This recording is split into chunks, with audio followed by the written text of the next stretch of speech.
Hello, and for this presentation we will be discussing the book Social Psychology of Disability by Dr. Dunn. Specifically, we will be focusing on Chapter 8, The Ecology of Disability. And I'm Shelley. I'm Sam Toshak. And I'm Trang. And let's start. Yep. So to begin with the overarching message of Chapter 8, Dr. Dunn introduces the concept that when we interact with other individuals, we have a tendency to focus on the individual and not the environment. This poses a specific problem with people with disabilities because the environment can have great impact on them. And this relates to the Gestalt theory of psychology because Gestalt argues that in order to see the big picture, we must take into account all the factors that make it up. So in particular with people with disabilities, this would be the actual figure of the person and the ground, the environment that they're interacting with.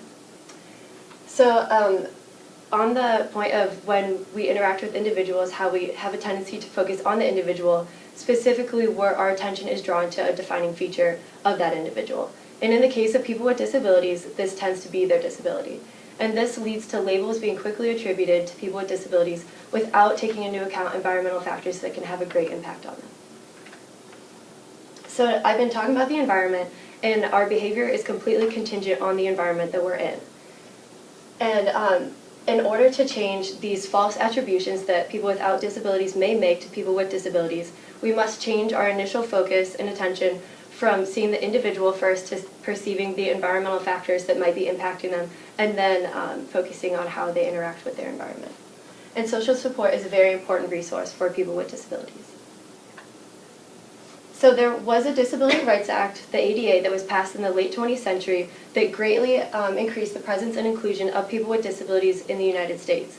And this was due to the fact that that act made public accessibility lots more widespread across the U.S. for people with disabilities, including in public transit to public buildings and pretty much in general all around the U.S. And not only did it increase presence because of the accessibility, but it also increased voter turnout to a record high that has ever been in the U.S. And with that being said, problems still remain that the Act did not address, and this includes economic disparities as well as employment discrimination that still remains, and more acts must be passed to equal the playing field between people without disabilities and people with disabilities. And unfamiliarity with disability is an ongoing challenge between people without disabilities and interacting with people with disabilities. But with that being said, the Act did enhance the public perception of people with disabilities because they were better interacting with their environment with this added accessibility around public. So Dunn also talks about the presumed importance of social support that a person with a disability will receive in their own social network. And so according to Dunn, this can come in various forms, either informational, emotional, or even physical assistance from another member in his or her community. So according to Dunn, there have been many studies that have shown that, that social assistance has a very positive impact on the overall well-being of a person with a disability. And it can come in two forms, either structural or functional assistance. So structural assistance are the actual connections and the roles that people, organizations, and communities play in a person with a disability in his or her life, as well as how stable that person feels within that social structure. And then functional assistance is the actual exchanges that take place between a person with a disability and the assisting member, with the assumption that that relationship is reciprocal.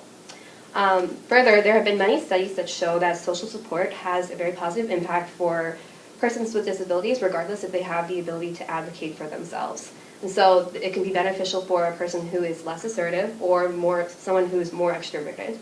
And it's also very helpful for persons with disabilities who are experiencing duress, but also those who are enjoying their routines and their lifestyles. And this just goes to help further research specifically on what types of personalities fare well with social assistance. Further, so with the presence of disability, this can pose many challenges for the caregiver, specifically because disabilities come with substantial life changes. For example, caring for a person with a disability can lead to social isolation, stress, or pressure just due to the ongoing duties. And this is very important because the overall focus, a person with a disability's focus on his or her disability is very much influenced by the reactions that they receive out of their caregivers. And Dunn emphasizes how the way in which they go through rehabilitation is very contingent on this. However, there are positive influences on the caregiver, in that it can strengthen the family unit when a group of people know that they have a shared mission to care for a person with a disability, and therefore they can solidify their trust in one another to carry that mission out. So another critical point that Dunn makes is the insider-outsider distinction, and this is where it's only possible to experience what disability is if you are a part of the inside group. And this is very critical for clinical application, because when it comes to treating patients, it's very important to enjoin them and treat them as active participants rather than just the cooperative patient. And in this sense, it gives them a voice to advocate for themselves. They have room to engage in conversation. And more importantly, they can provide their own experiences on what type of treatment services they should be receiving.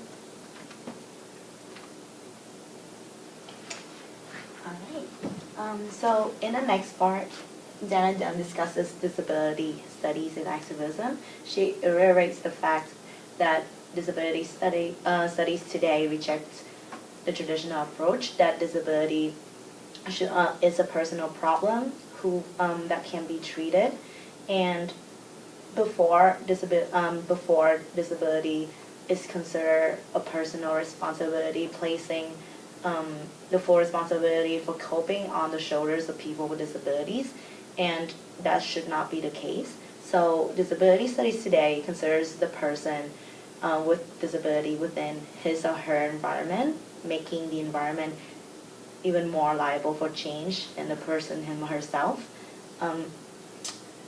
And then, so the field advocates systematic change at all levels of society by engaging in debates surrounding controversial issues that concern people with disabilities, such as genetic research, for instance, Design Baby, and also we have technologies designed to target certain particular disabilities, for instance, Dr. Dana Susskind cochlear implants, and also Neil Harbison's, who was born with achromatopsia, and later in life he utilizes a machine that can detect frequency of different colors, and then accordingly produce sound via bone conduction. So all these medical advances have contributed greatly to the community of people with disability, and disability studies also focuses on other aspects such as law, culture, politics, and accessibility. And disability activism can use these findings and research to advocate for structural changes.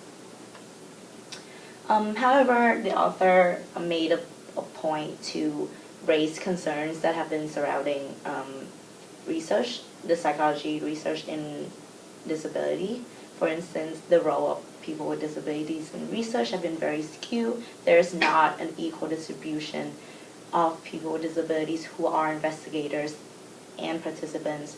Primarily, for other minority studies, we have, for other minority studies such as in sexual orientation or ageism, gender, race, etc. There